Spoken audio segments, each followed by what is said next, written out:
Bonjour à tous. Qu'est-ce qui pousse les entreprises à acheter des nouveaux logiciels? Quels sont leurs critères d'achat, leurs critères de choix? Ce sera en ouverture de Smartech. À partir d'une étude, on aura quelques réponses sur ce sujet.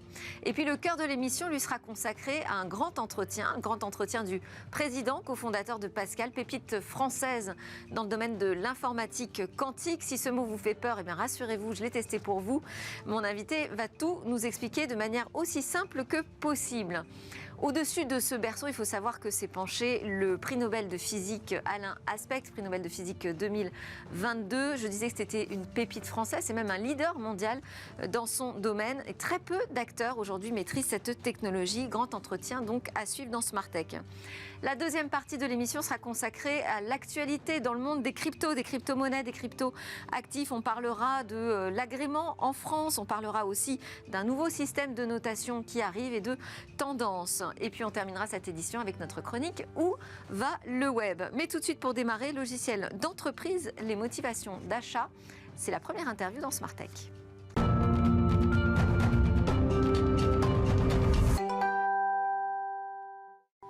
Très heureuse aujourd'hui d'avoir avec moi en plateau Georges-Olivier Raymond. Bonjour.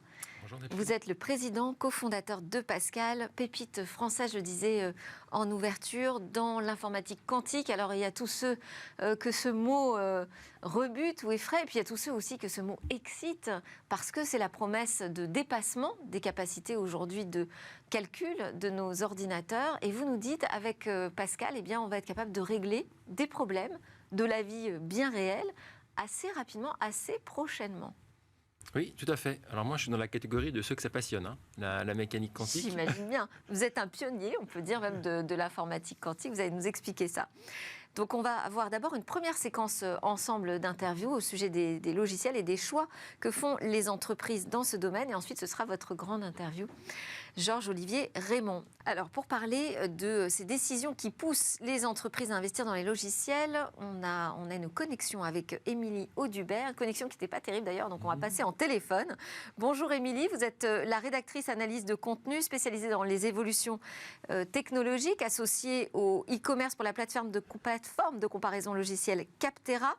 C'est-à-dire que ça permet en fait de chercher le logiciel qui convient le mieux aux besoins des entreprises parmi une offre de 90 000 produits classés dans 600 catégories avec l'accès aussi à des millions d'avis d'utilisateurs. Alors ce qui est intéressant dans votre étude d'abord, c'est ce qui ressort de la tendance du moment. 70% des entreprises françaises prévoiraient d'augmenter leur budget d'achat logiciel en 2023. Est-ce que c'est une surprise pour vous ? Alors, il ne s'agit pas d'une surprise par rapport à cette tendance. Il y a plusieurs raisons qui sont bien entendu également contextuelles, qui poussent les entreprises à investir dans des solutions logicielles. On peut citer l'exemple de la crise sanitaire qui a poussé par exemple les besoins en matière de visioconférence. Mais en premier lieu, ce que recherchent les entreprises et pourquoi elles investissent, c'est tout simplement pour améliorer leur productivité, qui a été un besoin qui a été mentionné par la majorité de nos répondants. Il y a également un contexte très particulier qui est lié aux préoccupations qui concernent la sécurité, les cyberattaques. Pour vous citer un exemple, nous avons pu voir que le parquet de Paris en 2022 a enregistré pas moins de 600 plaintes liées à de la cybercriminalité, dont 397 étaient liées à des problèmes de rançon logiciel. Donc pour les entreprises, il est primordial également de s'équiper par rapport à ces menaces grandissantes.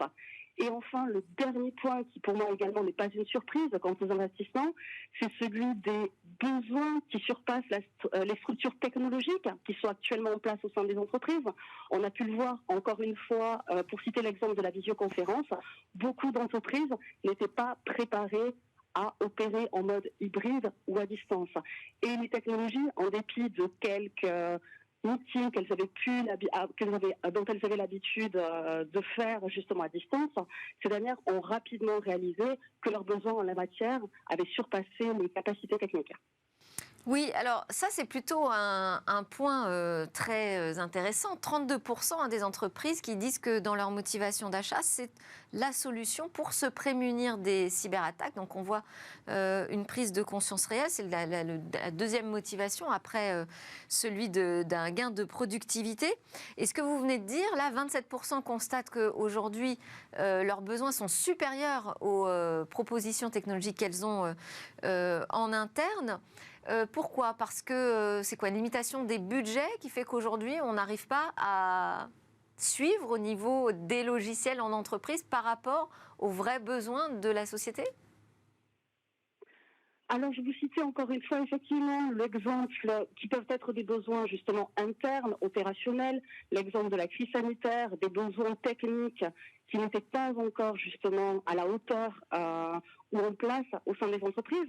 Mais on assiste véritablement à une nouvelle manière de consommer de la part des consommateurs. Les besoins en matière d'e-commerce, les besoins d'achat en ligne sont également un des facteurs qui poussent les entreprises et qui ont véritablement indiqué aux entreprises que leurs besoins en termes de technologie n'atteignaient peut-être pas ce à quoi s'attendaient leurs consommateurs. Mais quels sont les freins justement à l'acquisition de logiciels aujourd'hui, les principaux freins ? Alors, vous avez différents freins par rapport à l'acquisition de logiciels. Le premier est celui qui pousse les entreprises à freiner leurs achats, et qui a été mentionné justement par 40% des personnes qui ont été sondées, c'est en particulier la crainte d'un ralentissement de leur activité ou d'une courbe d'apprentissage complexe, c'est-à-dire ne pas voir justement les compétences de leurs collaborateurs alignées avec les besoins technologiques. Et pour 38% d'entre elles, c'est également l'inquiétude qui pose sur le retour sur investissement, d'investir justement dans des logiciels, de ne pas avoir les compétences en interne pour assurer une implémentation réussie, qui puisse par la suite favoriser une adoption pérenne. Et le principal challenge, je dirais, le principal frein qui est également à mettre en avant, c'est que les entreprises souvent sont confrontées à de nombreux défis au moment de l'implémentation du logiciel, que ce soit en matière de manque de personnalisation, en matière de solutions logicielles qui ne correspondent pas exactement à ce qu'ils recherchent pour la facilité de la prise en main. Et comme je l'ai spécifié préalablement, les compétences également de leurs équipes en interne qui ne favorisent pas justement la prise en main et le déploiement de ces solutions. Alors tout ça, ça donne des clés quand même à tous les fournisseurs de solutions logicielles pour ajuster leur offre. Quels sont les critères de choix qui sont vraiment décisifs, non pas par rapport au logiciel, mais par rapport aux fournisseurs du logiciel ? Pour vous mentionner un chiffre qui est assez intéressant justement de notre étude par rapport au processus décisionnel et justement au choix de fournisseurs. Il faut savoir qu'en moyenne, pour les entreprises françaises que nous avons interrogées, il leur faut environ, elles évaluent de 4 à 6 solutions avant de faire leur choix final. Et pour lesquels donc la notion de test, justement la possibilité de tester, de comparer les solutions, d'avoir accès à des versions d'essai gratuites par exemple, pour ces dernières, il s'agit d'un facteur également décisionnel.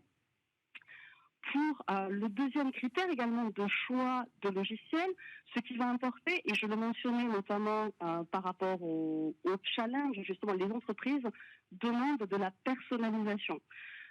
Pour certaines, par exemple, on peut mentionner des fonctionnalités comme des éléments personnalisés, vous savez, des modèles de tableau de bord, qui sont par exemple une fonctionnalité que 40% d'entre elles demandent à des logiciels, ou des flux de travail qui vont s'adapter justement directement à ceux de leurs collaborateurs. Je vais demander à Georges-Olivier Raymond qui est en plateau avec nous. Aujourd'hui, qui achète les logiciels dans votre entreprise, chez Pascal ? Qui fait la fonction ou qui est demande ? Qui est décisionnaire de l'achat d'un logiciel ? C'est vous ? Alors, à la fin, c'est moi. Ou c'est plutôt au niveau des métiers que ça se décide ? En général, c'est un choix collectif. Parce que un des freins, si je puis me permettre, moi je trouve, c'est que l'offre est pléthorique. Ouais. C'est-à-dire qu'on a beaucoup de logiciels qui, sur le papier, font la même chose. Et donc, c'est difficile de choisir. Et souvent, il y a des querelles de clochers. Parce que tout le monde a essayé au moins un logiciel et c'est le leur. Donc ça, c'est toujours un peu délicat. Et après, quand c'est les métiers, là, c'est plus facile parce que l'offre est plus réduite et on arrive à trouver des critères, je dirais, un peu objectifs pour faire le choix. Parce qu'on a une mission à mener et on regarde en fait si le logiciel coche la case. Merci beaucoup, Émilie Audubert, de nous avoir éclairé davantage sur ces critères de choix aujourd'hui d'achat de logiciels en entreprise. Émilie Audubert, je rappelle que vous êtes rédactrice analyse de contenu chez Capterra. C'est l'heure de notre grand entretien avec le président cofondateur de Pascal.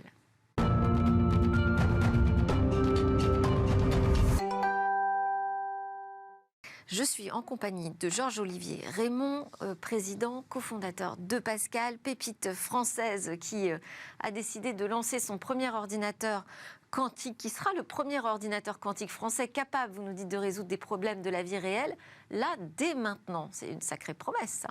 Alors, c'est le premier ordinateur au monde, même, qui va être capable de faire ça. Ouais. Oui, c'est une sacrée promesse. Mais le monde de l'informatique est fascinant. Parce que quand on parle quantique, on pense au futur lointain, plutôt. Alors, il y a déjà du passé, en fait, ça marche aujourd'hui. Je vais faire un peu d'histoire, en fait. Allez. Vous savez, ce genre d'outil, il est 1 million de fois plus performant que l'ordinateur qui a amené l'homme sur la Lune. Oui. Et c'est venu d'une invention des années 40, le transistor, qui a lancé l'informatique moderne. Et quand je dis qu'aujourd'hui, c'est 1 million de fois plus puissant que l'ordinateur qui a emmené l'homme sur la Lune, ça montre la vitesse à laquelle la technologie s'est développée. Et c'est à l'origine de son succès. Et aujourd'hui, ce qu'on constate, c'est qu'il y a toujours des enjeux de calcul qui restent inaccessibles à ces machines.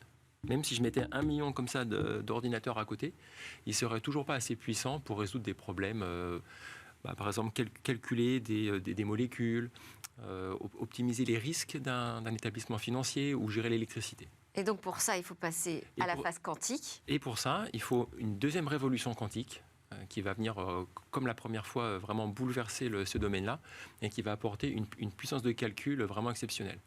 Il faut voir ça comme un changement d'échelle. Ce n'est pas une amélioration continue.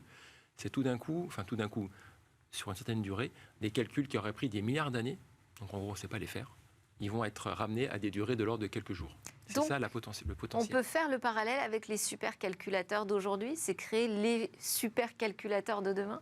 Alors, l'ordinateur quantique, c'est pour faire des supercalculs. C'est pas pour monsieur et madame tout le monde. Ça ne sera pas chez nous. Enfin, en tout cas, c'est pas encore envisagé. Et oui, c'est là pour venir compléter les supercalculateurs. Ils vont pas venir les remplacer.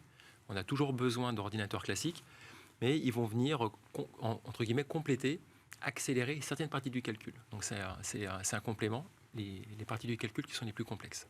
Alors, qu'est-ce qui fait que votre technologie, elle, peut permettre d'accélérer, donc devenir le numéro 1 mondial à nous offrir cette capacité de calcul quantique? Vous avez, dans vos études, été un pionnier déjà dans le domaine du quantique. On va rentrer donc un petit peu plus dans le détail technologique. Vous parlez de quantique à atomes neutres. Aujourd'hui, vous êtes leader donc, dans le monde sur cette technologie. Est-ce que vous pouvez nous l'expliquer ? Alors, je vais tenter de vous expliquer un petit peu là où on en est. Parce que je trouve que c'est assez intéressant. En fait, les premières idées, elles ont 40 ans.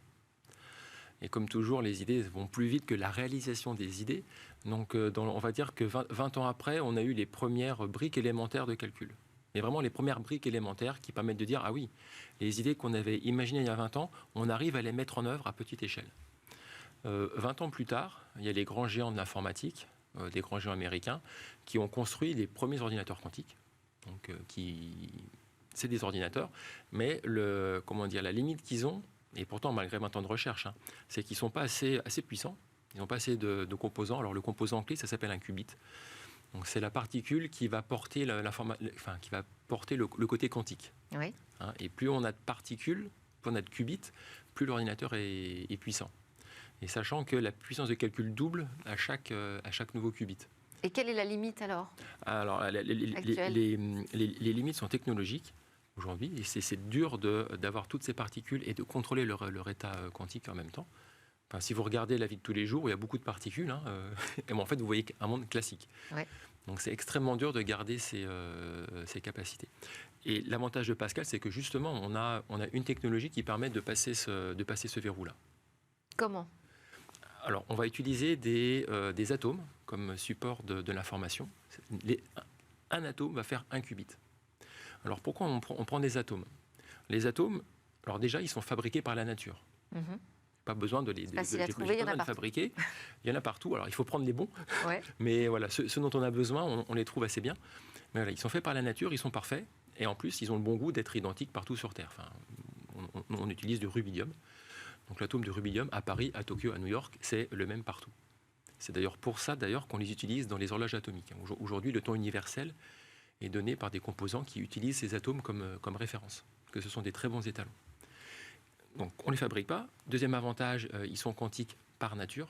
On n'a pas besoin de les refroidir pour voir leur comportement quantique se manifester. Et enfin, le troisième ingrédient, c'est qu'on va les contrôler avec des technologies optiques. Et aujourd'hui, l'optique, c'est un outil qui est extraordinairement flexible et qu'on va pouvoir adapter avec de l'ingénierie à tout un cas d'usage. Ce qui fait que, pour le dire vite, une fois qu'on sait contrôler un atome, on va savoir en contrôler des centaines, des milliers, relativement rapidement. Donc ça, c'est ce qui vous a valu le titre de pionnier dans cette technologie, c'est la capacité donc d'isoler les atomes un par un par faisceau lumineux. Oui, c'est une découverte qui date d'il y a 20 ans, qui est arrivée pendant ma thèse. Donc avant, on savait piéger des atomes, des groupes d'atomes, d'accord, mais vraiment les prendre un par un, c'est très difficile. Et surtout, il faut les prendre un par un sans qu'ils interagissent avec leur environnement. Donc on connaissait entre guillemets tous les ingrédients, mais il manquait un petit quelque chose en plus pour en avoir qu'un seul et un seul à la fois.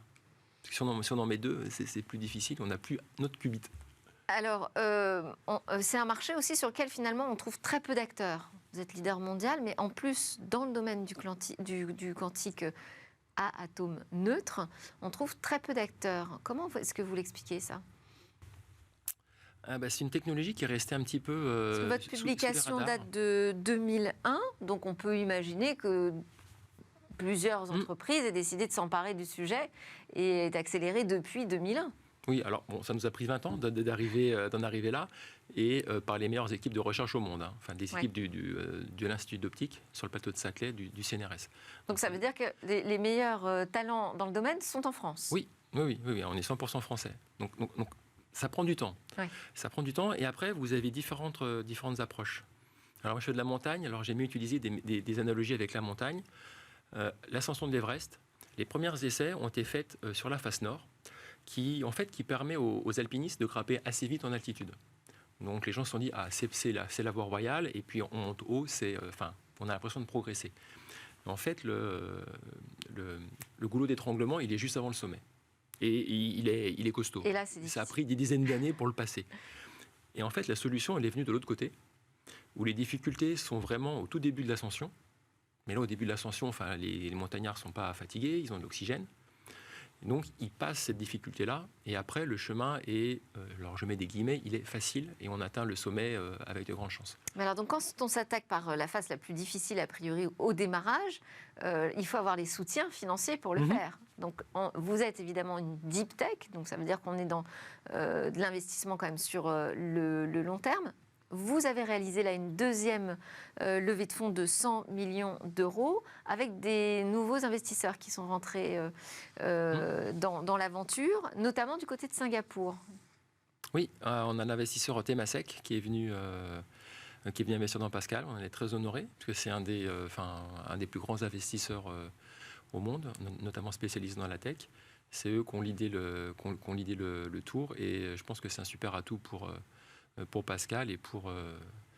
Et l'atout pour développer cette technologie, mais aussi pour développer à l'international, j'imagine. Alors, ce qu'on va faire avec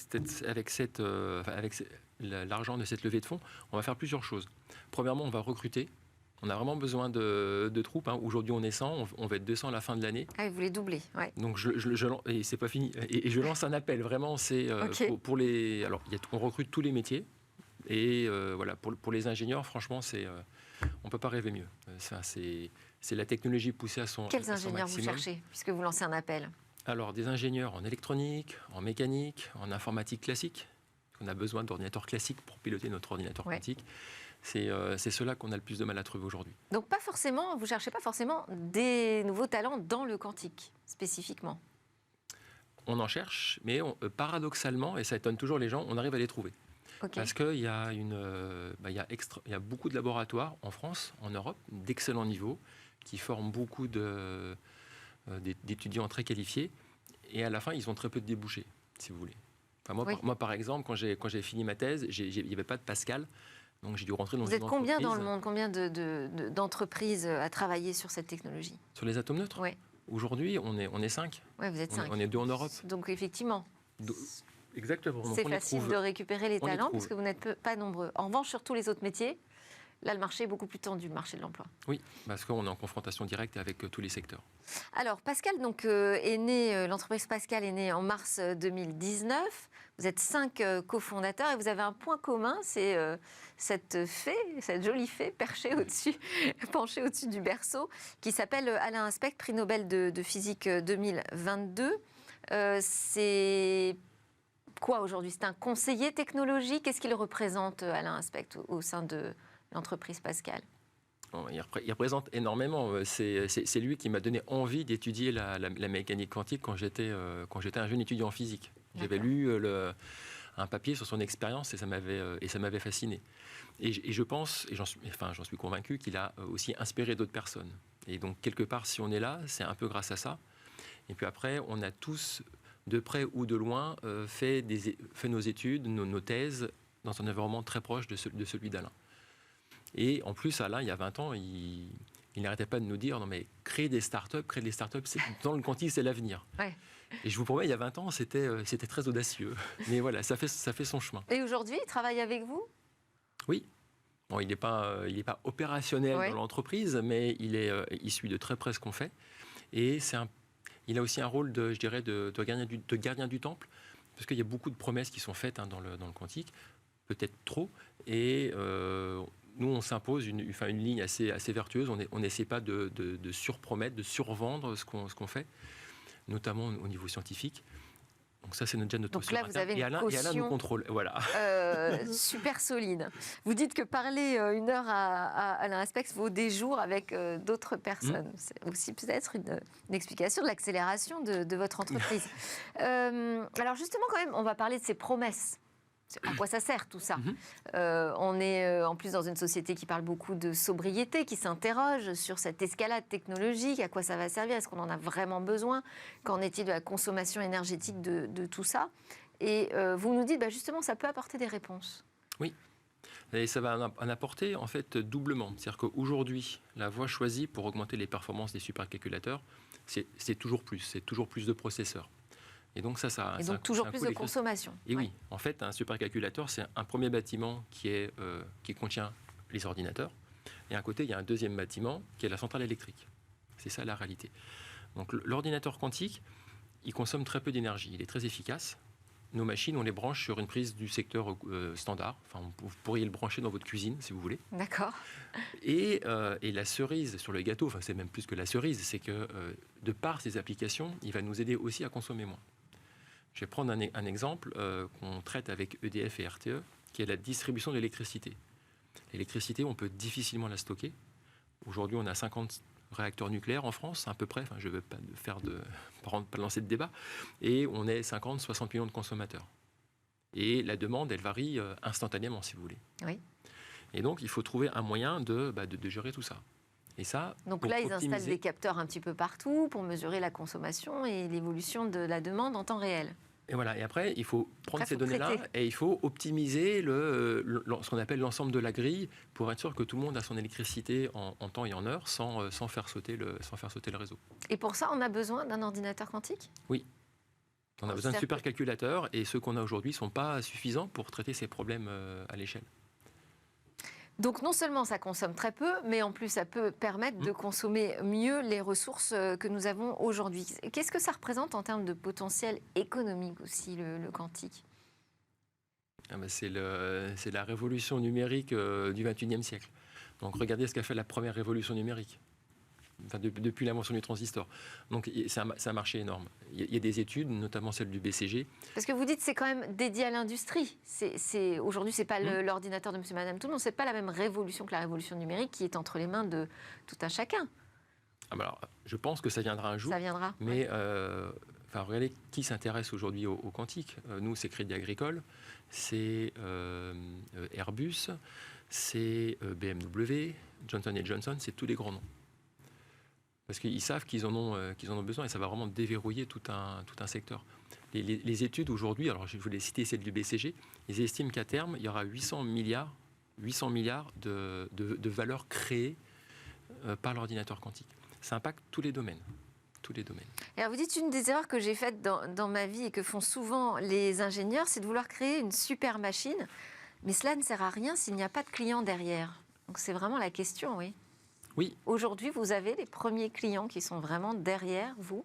Oui, on en a plus d'une vingtaine. Oui. Et c'était vraiment clé, si vous voulez, pour lancer Pascal. C'est un peu votre mot d'introduction. Voilà, le quantique, c'est aujourd'hui, alors qu'il y a beaucoup de gens qui croient que c'est demain. Oui.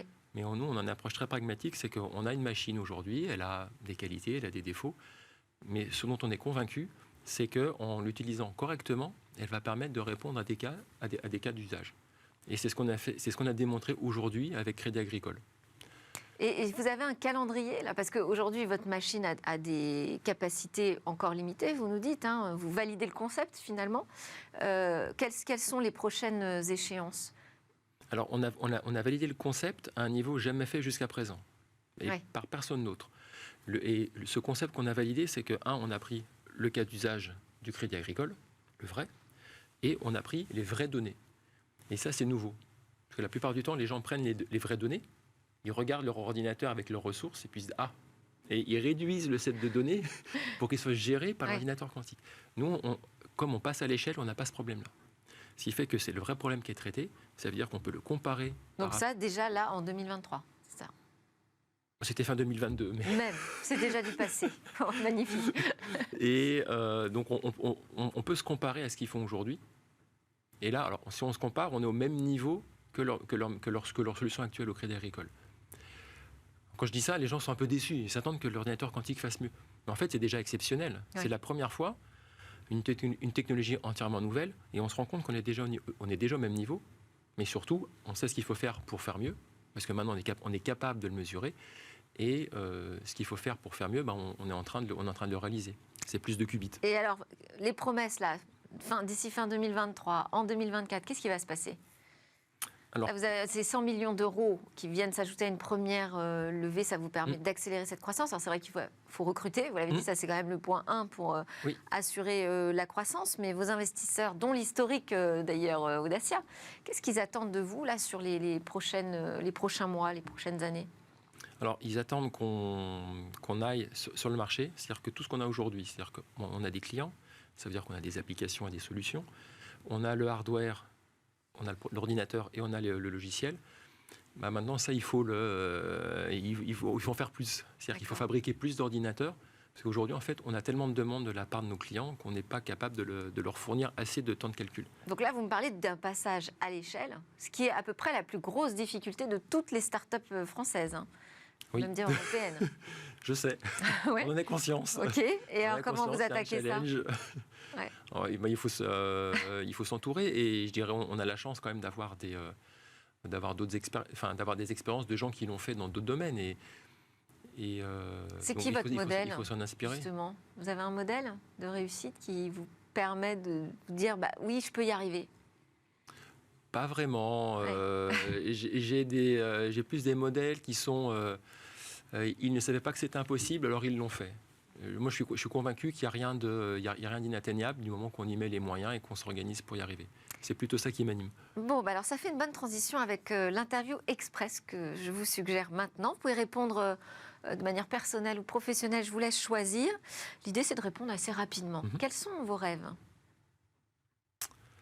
Mes rêves, c'est d'être le premier ordinateur quantique qui propose un avantage à ses clients. C'est-à-dire qui fait un calcul plus performant que le classique. Je trouve que ça serait l'achievement fantastique. Et vos peurs, Georges-Olivier? Les peurs? Oui. Je n'ai pas beaucoup. J'ai des phobies personnelles, mais je ne vais pas m'étaler. Une interrogation? Une interrogation? Non, je n'ai pas beaucoup. Une idée fixe? Une idée fixe, oui, c'est de faire Pascal un succès. Ça, c'est une vraie idée fixe. Et elle a plus de 20 ans, celle-ci. Le futur, vous l'imaginez comment? Dans ce futur quantique? Alors, je l'imagine avec des ordinateurs quantiques qui seront installés dans tous les grands centres de calcul. C'est-à-dire que derrière chaque supercalculateur, il y aura un ordinateur quantique qui viendra qui viendra accélérer les calculs. Et comment ça modifiera notre vie? Comment vous l'imaginez, le futur du monde, dans ce cadre-là? Meilleur? Oui, parce que je suis optimiste. Oui, d'accord. Si vous voulez, un des gros moteurs qui, pour moi, en créant Pascal, c'est que l'ordinateur qu'on a, il consomme peu d'électricité. Oui. Donc on peut avoir... il faut réaliser cette promesse-là, si vous voulez, mais au moins on a la promesse de dire qu'on n'est pas en train de faire pire que ce qu'on faisait avant, parce que ça consomme moins. Donc ça, moi, ça me donne un petit peu l'étincelle pour me dire que le futur sera meilleur. Donc vous pouvez apporter une solution, en tout cas sur la consommation énergétique. Après, il y aura quand même tout le reste à régler. Ça ne fait pas tout. Ouais, non, ça, la prochaine révolution dans le quantique, on l'attend pour quand? Je pense qu'on on devrait l'atteindre en 2024, c'est ce fameux avantage quantique. Aussi près? Oui, ça arrive beaucoup plus vite que prévu. Et dans 5 ans, vous l'imaginez où, Pascal, votre entreprise? Dans 5 ans, ouais. C'est plus d'1 milliard de revenus. Ce que j'espère, c'est qu'on est plus de 1000 employés. Et surtout, on est en passe de devenir un leader du numérique, à l'égal des 5 GAFA. C'est vraiment le potentiel que ces technologies ont aujourd'hui. Merci beaucoup, c'est tout ce qu'on vous souhaite. Georges-Olivier Rémond, président, cofondateur de Pascal, leader mondial dans le quantique à atome neutre. Merci beaucoup. On enchaîne avec l'actualité du monde des cryptos.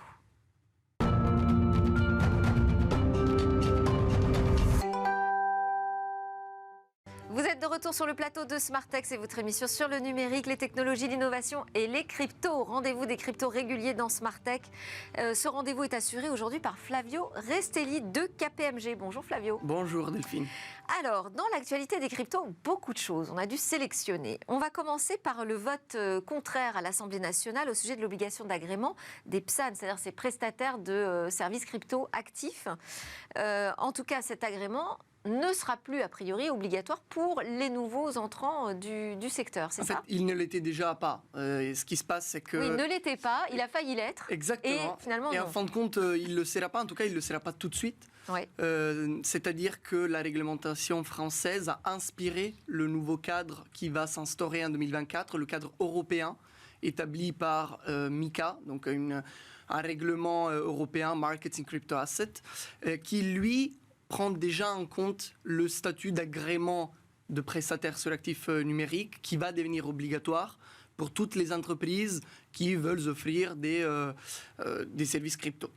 Maintenant, donc, Flavio, pour être tout à fait clair, avec ce règlement européen qui n'est pas encore mis en œuvre... Il a été voté, mais effectivement, il est entré en vigueur fin 2024. Voilà, donc qui n'est pas tout de suite là opérationnel. Il y aura une obligation d'agrément pour tous ceux qui veulent proposer une prestation de service dans le domaine des cryptos actifs. Sachant qu'aujourd'hui, en France, il y a déjà une obligation d'enregistrement, donc à un niveau plus Quelle est la souple. différence ?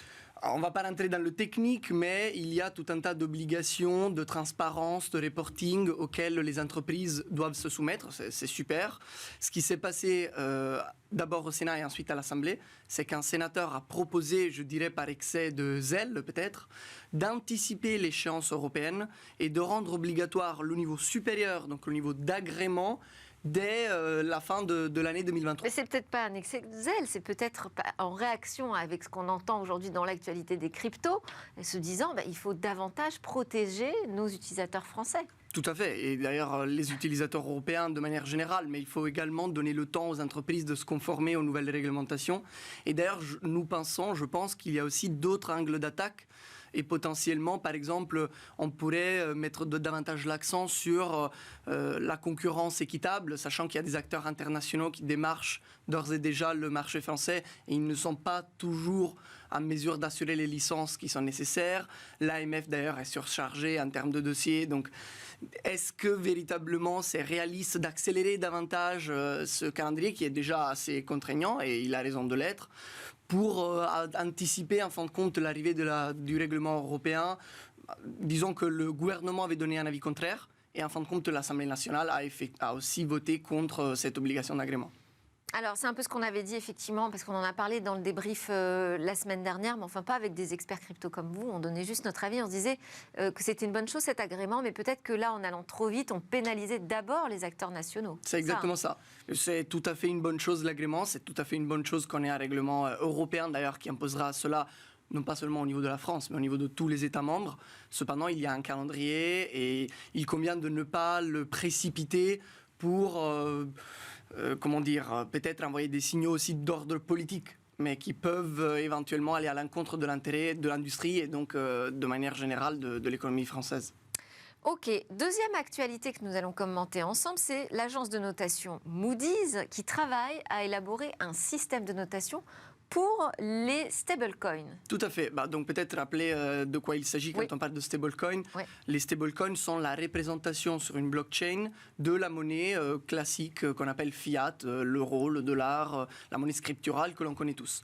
Pourquoi est-ce que c'est intéressant de représenter cette monnaie fiat sur une blockchain? Parce que de cette manière, on pourra effectuer des paiements et d'autres transactions sans utiliser des crypto-monnaies natives qui, elles, forcément, ont un prix qui fluctue en fonction de l'offre et de la demande. Ça veut dire que là, on a toujours une référence. On a toujours son prix en dollars ou en euros. En fait, c'est carrément de l'euro du dollar. C'est de l'euro, en fait. Mais un format de crypto, exactement, sur blockchain. Et ce qui est intéressant, c'est que forcément, pour garantir le fait que cette représentation soit stable, donc que le prix ne change pas, il faut que derrière, il y ait un collatéral. Globalement, ce qui se passe, c'est qu'on prend de l'argent, on le bloque dans un compte bancaire, et puis il y a des audits mensuels qui disent, OK, oui, effectivement, il y a tant d'unités sur le compte bancaire qu'il y a de tokens sur la blockchain. Il y a des entités comme KPMG qui peuvent assurer ce type de service. Et en fait, aujourd'hui, on voit que les agences de notation s'intéressent précisément à ce processus qui assure de la transparence et de la stabilité au niveau du stablecoin. C'est très bien. Ils vont noter quoi ? Ils vont noter la liquidité du collatéral, par exemple. Parce que si derrière, ce n'est pas vraiment du cash, mais éventuellement ce sont des obligations, oui, si ce sont des obligations publiques, encore ça va, mais des obligations privées, ça va un peu moins bien. Donc, en quoi consiste ce collatéral? Est-ce qu'il est à 100%? Est-ce qu'il est transparent? Est-ce que les audits sont de qualité? Est-ce qu'ils sont fréquents? Et ainsi de suite. Donc, ça revient finalement à noter votre travail. D'une certaine manière, oui, effectivement, on peut le voir comme ça. Des cabinets d'audit tout à fait. Aujourd'hui dans ce secteur. Mais cette mesure qui va dans le sens d'une structuration et même, je dirais, d'une institutionnalisation des cryptos est vraiment la bienvenue. Nous pensons que c'est un très bon signe. Super.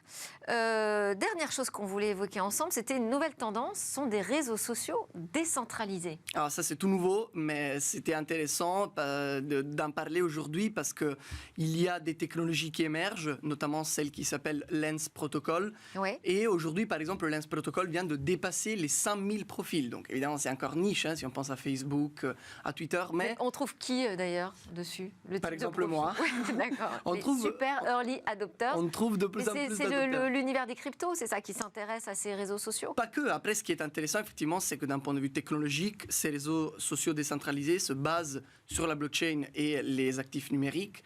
Globalement, ce qui se passe, c'est qu'au moment où on crée un profil, on crée un NFT. Alors, ce n'est pas une œuvre d'art, c'est un NFT au sens de quelque chose d'unique. Ce quelque chose d'unique, c'est mon profil. Et tout ce que je fais est enregistré dans ce token que je possède. Ce qui veut dire que sur le réseau social, mon activité m'appartient. Et mes données m'appartiennent. Oui, mais concrètement, ça change quoi? Ça change que, par exemple, si je me connecte avec ce même profil à un autre réseau social, j'aurai les mêmes données qui sont complètement portables et que d'ailleurs, personne ne pourra les utiliser sans mon accord parce qu'elles sont dans mon portefeuille. Donc ça règle le sujet de la compatibilité entre les réseaux sociaux. Interopérabilité complètement. Interopérabilité, oui. Pardon, et aussi de l'exploitation des données personnelles. Exactement, c'est un sujet de souveraineté, c'est quand même très important. Mais sur la blockchain, tout est visible par tout le monde. Oui, après, c'est quand même, c'est pseudonyme, donc tout le monde ne pourra pas non plus lire exactement toutes les données. Cependant, on pourra y avoir accès avec l'accord du propriétaire des données, et surtout le propriétaire des données gardera véritablement sa souveraineté. Et il pourra. Mais comment vous le verrouillez, ça, ces informations dans votre NFT? Comment vous vous assurez que les autres ne peuvent pas récupérer les informations? Alors la vraie question, c'est pas tellement comment on verrouille les informations dans le NFT, mais c'est plus comment on sécurise le NFT dans le portefeuille. Et comme on le sait, il y a de plus en plus de technologies de portefeuille crypto. En France, on a Ledger. Ledger, qu'on a reçu ici la leader semaine dernière. mondial. C'est toujours la même histoire, que ce soit pour du Bitcoin ou pour du NFT, pour les réseaux décentralisés, on sécurise dans un portefeuille. Et les grands réseaux sociaux, les grandes plateformes américaines s'y intéressent? Elles s'y intéressent et d'ailleurs, ce qui est intéressant, c'est qu'aujourd'hui, un des réseaux sociaux décentralisés qui s'appelle Nostr est backé par Jack Dorsey, qui historiquement était le fondateur, fondateur et ex-CEO de Twitter. Donc il y a véritablement un intérêt de la part des acteurs traditionnels. Il va falloir qu'ils trouvent un nouveau modèle économique, visiblement. Par rapport à Twitter? Ouais. Oui, effectivement. Non, je veux dire sur ces réseaux décentralisés, si c'est plus l'exploitation des données personnelles ou l'envoi de publicité ciblée. Merci beaucoup Flavio Restelli de KPMG pour ce tour rapide de l'actualité des cryptos. À suivre, où va le web? Dans notre chronique Où va le web, on va aller regarder ce que prépare Amazon dans le Web 3. Amazon prépare son offensive dans le Web 3. C'est ce que révèle le média spécialisé Blockworks. Le géant de la tech devrait lancer au mois d'avril un grand projet, mélange de jeux vidéo et de NFT. Ses clients pourraient tout simplement jouer à des jeux sur la blockchain et remporter des tokens non fongibles. Et pour les créer, ces jeux, Amazon serait en train de s'entourer de partenaires de poids. D'abord, le spécialiste des technologies liées aux cryptos, Avalabs, vous le connaissez peut-être, il s'est démarqué par la création de la blockchain Avalanche. Elle a d'ailleurs sa propre crypto-monnaie, l'Avax. Le géant américain serait également en discussion avec Ethereum, les maîtres d'œuvre de la crypto Ether. Et malgré un partenariat déjà établi entre Avalanche et Amazon Web Services, AWS, c'est bien Amazon qui devrait gérer directement l'infrastructure. Tout ça, évidemment, est à mettre au conditionnel et l'heure est encore aux suppositions. Par exemple, Amazon souhaite-t-il devenir un vrai concurrent des plateformes NFT majeures, comme OpenSea par exemple? Il faut dire que ce projet et d'autres d'ailleurs dans le Web 3 sont dans les cartons depuis plus d'un an. Le marché des cryptos ayant connu une année 2022 particulièrement difficile. Mais si ce programme voit le jour, Amazon et sa puissance de frappe pourraient fortement contribuer à l'adoption mondiale des NFT. Voilà un sujet qu'on traitera sans doute ensemble pour ce printemps, Flavio. Merci beaucoup, Flavio Restelli de KPMG. C'était aussi le grand entretien aujourd'hui dans le Quantique avec notre pépite mondiale et française nationale, Pascal. J'espère que vous avez passé une belle émission. Je vous souhaite une bonne journée maintenant.